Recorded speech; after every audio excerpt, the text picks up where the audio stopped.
Welcome to Coldorcia. The meaning of the name Coldorcia is the hill overlooking the Orcia River. Collina in Italian means hill. The Orcia River runs at the bottom of the valley here, and all the vineyards that produce the Brunello di Montalcino, the Rosso di Montalcino, overlook the river. All the vineyards of Coldorcia are planted in one body, in one area up this hill. The Coldorcia area also belongs to a larger area called the Orcia Valley. And the Orcia Valley is characterized by a great presence of natural woodland and so also of wildlife. And for this reason it is a natural park, and also since the year 2004 it has been declared Patrimony of Humanity, a World Heritage Site. So the wines that are produced here in Coldorcia come from vineyards that are planted in a natural park and in a very unique place, Patrimony of Humanity. Yeah, it's a very peaceful.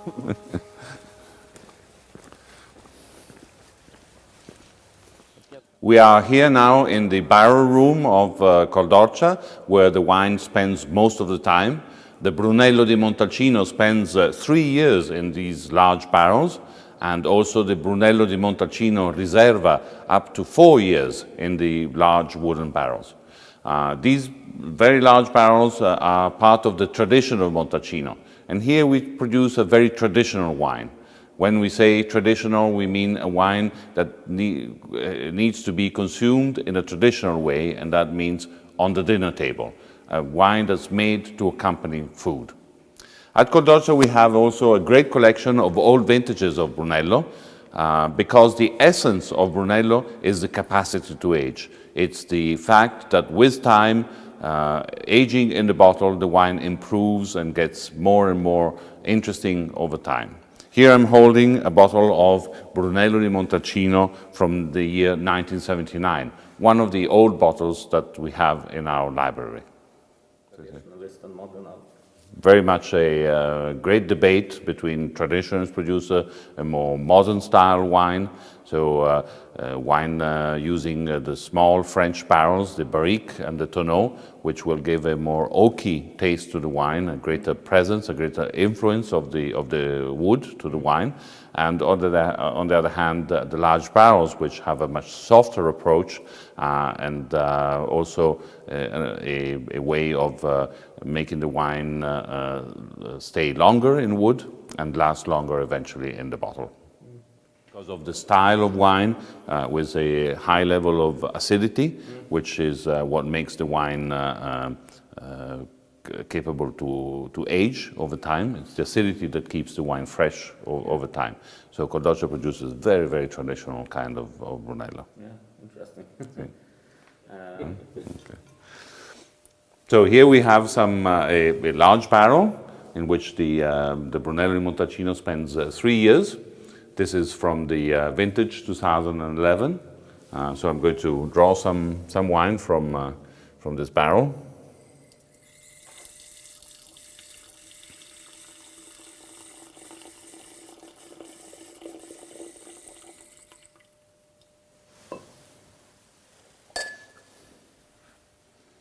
Maybe I can hand it over to you.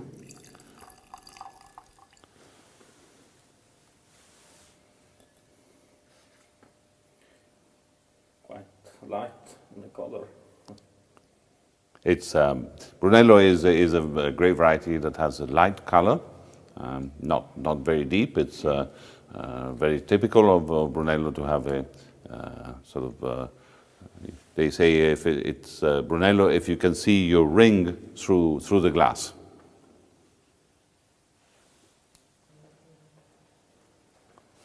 Buongiorno. The wine that has come into the barrel room at the beginning of this year. Wine that was, the grapes were picked in last autumn, in the autumn of 2013. And this is our first bio wine, our first organic wine. Okay. So since the vintage 2013, Coldorcia has become a completely certified organic farm. And in fact, I am the largest wine producer in Tuscany, certified organic now. Okay.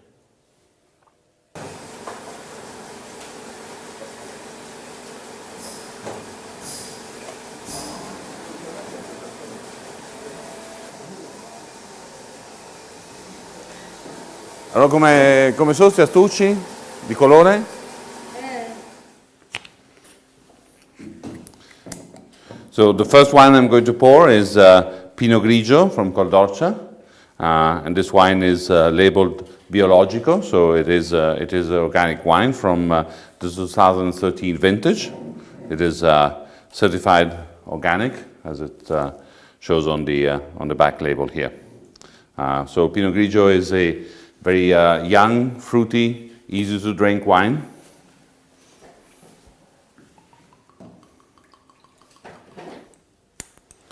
The second wine I'm opening is now part of the tradition of Montalcino. So it is Rosso di Montalcino.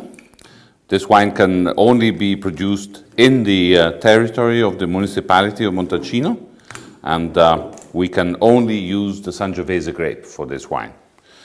So it is a pure Sangiovese. It has to be from vineyards planted in the municipality. It has to be vinified in Montalcino. It has to be bottled in Montalcino. So it's a very terroir-driven wine, a wine that very much represents the soil and the weather characteristics of this part of Tuscany.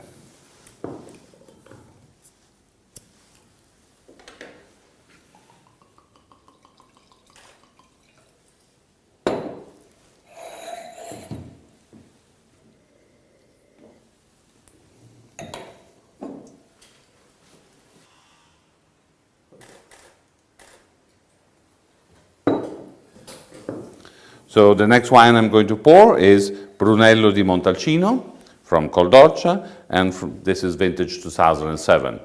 Now the rule, the protocol of production of Brunello di Montalcino obviously requires that it comes from vineyards planted in the territory of Montalcino, in the municipality of Montalcino, only the Sangiovese grape, and then it has to be aged in wood at minimum at least 2 years. In fact, this wine was aged 3 years in the large barrels, and then it has to be bottled and has to spend a minimum amount of time in the bottle before being released. So now here we have a wine which is 6 years old, more than 6 years old, and that has been in the bottle for at least 3 years. So it has started evolution, has started to show complexity, starting to show complexity.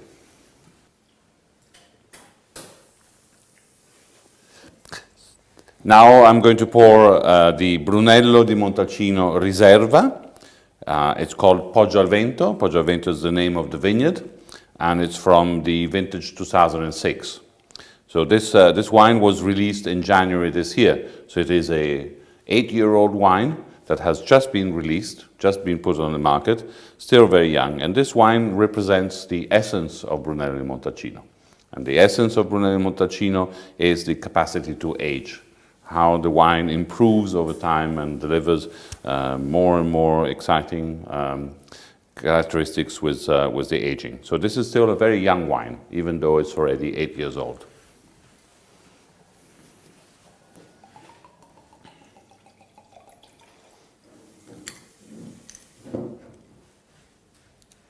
So I'm now opening a wine called Olmaia.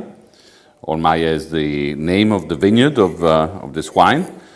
It is a vineyard of Cabernet Sauvignon. So this is a pure Cabernet Sauvignon wine, only Cabernet Sauvignon. And really it wants to show how unique and exceptional the climate and the soil conditions are here in Montalcino.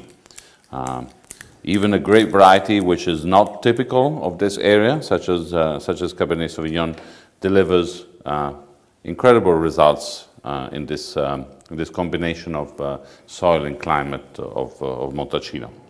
So here you have Olmaia Cabernet from the vintage 2010. The bottle I'm opening now is a bottle of Moscadello di Montalcino. It's called Pascena. Pascena is the name of the vineyard where this very ancient grape variety is planted here in Coldorcia. This is a late harvest, so it's a sweet wine, a wine to be enjoyed either as an aperitif or at the end of the meal as a sweet wine, as a dessert wine. Moscadello di Montalcino is the most traditional wine of Montalcino, a wine that was already produced in this area in the Renaissance, so more than 500 years ago. And not only produced, it was exported also to London and to Paris in the early Renaissance. In fact, there is a poem from the 17th century that dedicates this wine to the dames of Paris and the ones on the Thames, so in London, because it was already enjoyed and already well known in those days. The road that led to Rome in the Middle Ages and in the Renaissance was an ancient Roman road that passes through Montalcino. So Montalcino was on the way of the pilgrims that traveled to Rome, and the wine they used to drink here in Montalcino was this one. Just a subject twist. How big is the Swedish market? Oh, very big. It is very big. Oh yes, very important. When you have a permanent listing at Systembolaget, such as this wine is permanently listed, then the volumes are very, very important. In fact, last year, Sweden was the second export market for me, just behind the United States.